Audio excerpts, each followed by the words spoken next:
ये ऋभु ऋषि जी है जो 60,660 वर्ष तक एक पैर पर खड़े होके और भगवान कृष्ण की इन्होंने आराधना की, भगवान कृष्ण के दर्शनों के लिए।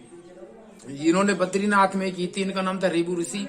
जिस समय वासंतिक रास बसंत पंचमी के दिन बसंत के महीने में श्री कृष्ण भगवान ने गोवर्धन के पास पारसौली नाम का एक गांव है, उस गांव का नाम है पारसौली, जहां गौशाला बनी हुई है जी, और भक्त कवि सूरदास जी की भजन स्थली है। वहीं पे चंद्र सरोवर है और पारसौली गांव, उस गांव का नाम है परम रास स्थली, परम रास स्थली पारसौली। जिस समय गोवर्धन में भगवान पारसौली में रास रच रहे थे, उस समय कृष्ण भगवान सारी गोपियों को छोड़ के पारसौली से और गिरिराज गोवर्धन से और सब यहाँ इस पर्वत पे आए, गंधमादन पर्वत पे। बद्रीनाथ जी में जब रास करे ठाकुर जी ने, वहां रास करते कृष्ण भगवान राधा रानी को संग लेके यहाँ आ गए और यहाँ 60,660 वर्ष थे ये ऋभु ऋषि तपस्या कर रहे थे एक पैर से खड़े होकर। तो भगवान ने, ठाकुर जी ने ऋभु ऋषि पुकारे, ऋभु ऋभु।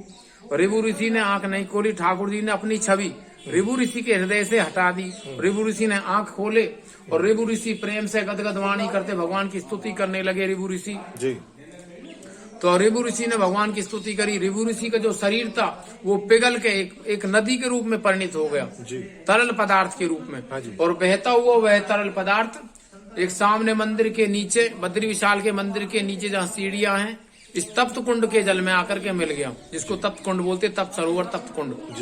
ऋभु ऋषि का जो तरल पदार्थ शरीर को पिघल के, ऋभु ऋषि की जो आत्मा थी वह ज्योति स्वरूप धारण करके भगवान कृष्ण के चरणों में लीन हो गई। अर्थात उनको भगवान के सायुज्य मोक्ष की प्राप्ति हो गई। लेकिन भगवान नहीं चाहते कि मेरा भक्त मोक्ष की प्राप्ति करे। क्यों? मुक्ति 5 प्रकार की होती है, सालोक्य मुक्ति, सामुक्य मुक्ति, सारूप्य मुक्ति, सायुज्य मुक्ति, साष्टी मुक्ति। तो जो भगवान के भक्त होते हैं वो मुक्ति नहीं चाहते, वो भक्ति चाहते हैं। भक्ति जैसे दशरथ भेद भक्ति मन लायो, ताते दशरथ मोक्ष न पायो। दशरथ ने भक्ति को महत्व को जान लिया था, इसलिए दशरथ ने मोक्ष की प्राप्ति नहीं करी थी। जो सीता जी की जब अग्नि परीक्षा हुई लंका से जब आए तो वहां दशरथ जी मौजूद थे और कहा था सीता जी पाक साफ एकदम शुद्ध और पवित्र है। किसी कारण दशरथ ने मोक्ष नहीं लिया था। अच्छा, भक्ति मुक्ति निरादर, मुक्ति को निरादर करते थे, भक्ति लुभाने, केवल हमें भक्त चाहिए, भक्ति चाहिए केवल भगवान की। तो भगवान ने उसे कौन सी मुक्ति नहीं दी कि भगवान के चरणों में समाहित हो गया भगवान से। इसलिए भगवान ने उसको दोबारा पुकारा, ऋभु ऋभु।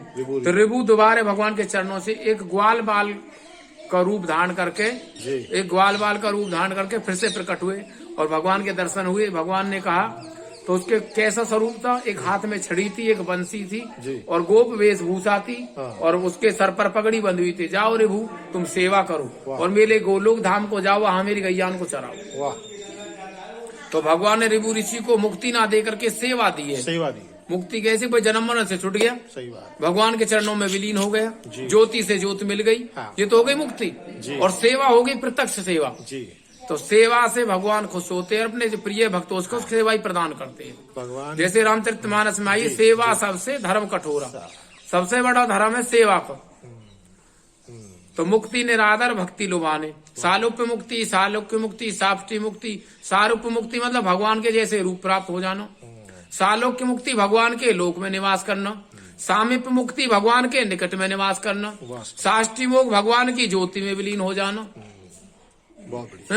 इसलिए भगवान से भरत जी क्या मांगते हैं? अर्थ न धर्म न काम रुचि गति न चाहू निर्माण, जन्म जन्म सिया राम भजाऊं यही वरदान में आन। हे रघुनाथ जी, न मैं अर्थ चाहता हूँ, न धर्म चाहता हूँ, न काम चाहता हूँ। और मुक्ति में श्रेष्ठ मुक्ति कौन सी? बोले निर्वाण पद, जन्म मरण से छुट्टी, ज्योत में समा जाओ, भगवान के अंदर विग्रह में विलीन हो जाना, जिसको निर्माण मोक्ष बोलते हैं। साधु में अखाड़ा भी है, नागा निर्वाणी अखाड़ा। तो धर्म अर्थ न धर्म न काम रुचि गति न चाहूं निर्वाण। गति निर्वाण माने 5वें नंबर की लास्ट स्टेज की मुक्ति नहीं चाहता हूँ। गति न चाहूं निर्वाण, क्या चाहते हो? जन्म जन्म सिया राम भजाऊं यही वरदान में आन। मेरा जन्म मरण छूटे नहीं, हर बार मैं जन्म लेता रहूं मरता रहूं, जन्म लेता रहूं मरता रहूं, और हर जन्म में रघुनाथ जी सीताराम सीताराम भजता रहूं। इसलिए मुक्ति से भी बढ़कर है भगवान की भक्ति। किसी भी शरीर में जाओ, किसी भी योनि में जाओ, कहीं भी जन्म ले, सीताराम राधे श्याम यही भजते रहो, इसी में सबसे अधिक आनंद है। तो ऋभु ऋषि ऐसे प्रकट हुए और भगवान के एक गोप ग्वाल का रूप धारण करके भगवान कृष्ण के देखते देखते भगवान ने उनको गोलोक धाम को भेज दिया। बोल बद्री विशाल भगवान की जय, ऋभु ऋषि की जय, जय जय श्री राधे श्याम।